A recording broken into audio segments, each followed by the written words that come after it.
15 رجب سن 60 ہجری کو معاویہ کی موت کے بعد لوگوں سے یزید کی بیعت لی گئی۔ یزید نے برسر اقتدار آنے کے بعد ان چیدہ جیدہ افراد سے بیعت لینے کا فیصلہ کیا جنہوں نے معاویہ کے زمانے میں یزید کی بیعت کرنے سے انکار کر دیا تھا۔ اسی بنا پر اس نے مدینہ کے گورنر ولید بن عتبہ بن ابی سفیان کے نام ایک خط ارسال کر کے معاویہ کی موت کی خبر دی، اور ساتھ ہی ایک مختصر تحریر میں ولید کو حسین ابن علی، عبداللہ بن عمر اور عبداللہ بن زبیر سے زبردستی بیعت لینے اور نہ ماننے کی صورت میں ان کا سر قلم کرنے کی ہدایت کی۔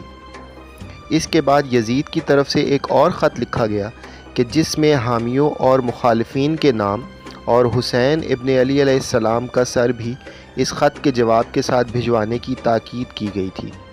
چنانچہ ولید نے مروان سے مشورہ کیا اور اس کی تجویز پر مذکورہ افراد کو دارالامارہ بلوایا گیا۔ امام علیہ السلام اپنے 30 عزیز و اقارب کے ہمراہ دارالامارہ پہنچے۔ ولید نے ابتدا میں معاویہ کی موت کی خبر سنائی اور پھر یزید کا خط پڑھ کر سنایا جس میں اس نے حسین علیہ السلام سے اپنے لیے بیعت لینے کی تاکید کی تھی۔ اس موقع پر امام حسین علیہ السلام نے ولید سے کہا، کیا تم اس بات پر راضی ہو کہ میں رات کی تاریکی میں یزید کی بیعت کروں؟ میرا خیال ہے کہ تمہارا مقصد یہ ہے کہ میں لوگوں کے سامنے یزید کی بیعت کروں۔ ولید نے کہا، میری رائے بھی یہی ہے۔ امام علیہ السلام نے فرمایا، پس کل تک مجھے مہلت دو تاکہ میں اپنی رائے کا اعلان کروں۔ حاکم مدینہ نے دوسرے روز عصر کے وقت اپنے افراد کو امام علیہ السلام کے یہاں بھجوایا تاکہ آپ علیہ السلام سے جواب وصول کریں۔ تاہم امام علیہ السلام کی طرف سے ایک اور رات کی مہلت مانگی گئی جسے ولید نے قبول کیا اور امام علیہ السلام کو مہلت دے دی۔ امام عالی مقام نے دیکھا کہ مدینہ میں امن نہ رہا، چنانچہ امام حسین نے مدینہ چھوڑنے کا فیصلہ کیا۔ حالات کی نزاکت کو دیکھتے ہوئے امام حسین علیہ السلام اتوار کی رات 28 رجب اور بعض دوسرے اقوال کی بنا پر 3 شعبان سن 60 ہجری قمری کو اپنے اہل بیت اور اصحاب کے 84 افراد کے ساتھ مدینہ سے مکے کی طرف روانہ ہوئے۔ آپ علیہ السلام نے رات بھر اپنی مادر گرامی حضرت فاطمہ سلام اللہ علیہا اور اپنے بھائی امام حسن علیہ السلام کی قبر مبارک پر حاضری دی، وہاں نماز پڑھی اور وداع کیا اور پھر صبح سویرے گھر لوٹ آئے۔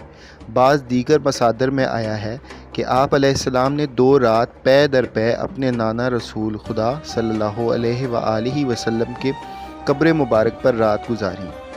اس سفر میں سوائے محمد بن حنفیہ کے اکثر عزیز و اقارب آپ علیہ السلام کے فرزندان، بھائی بہنیں، بھتیجے اور بھانجے آپ علیہ السلام کے ساتھ تھے۔ بنی ہاشم کے علاوہ آپ کے اصحاب میں سے 21 افراد بھی اس سفر میں آپ علیہ السلام کے ہمراہ تھے۔ آپ کے بھائی محمد بن حنفیہ کو جب امام حسین علیہ السلام کے سفر پر جانے کی اطلاع ملی تو آپ سے خدا حافظی کے لیے آئے۔ اس موقع پر امام علیہ السلام نے بھائی کے نام تحریری وصیت نامہ لکھا جس میں درج ذیل جملے بھی مذکور ہیں۔ میں خود خواہی یا سیر و تفریح کے لیے مدینے سے نہیں نکلا اور نہ ہی میرے سفر کا مقصد فساد اور ظلم ہے، بلکہ میں صرف اپنے جد کی امت کی اصلاح کے لیے نکلا ہوں۔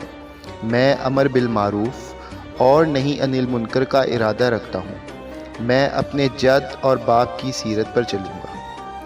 امام حسین علیہ السلام اپنے ساتھیوں کے ساتھ مدینہ سے خارج نکلے اور مکہ کی طرف روانہ ہوئے۔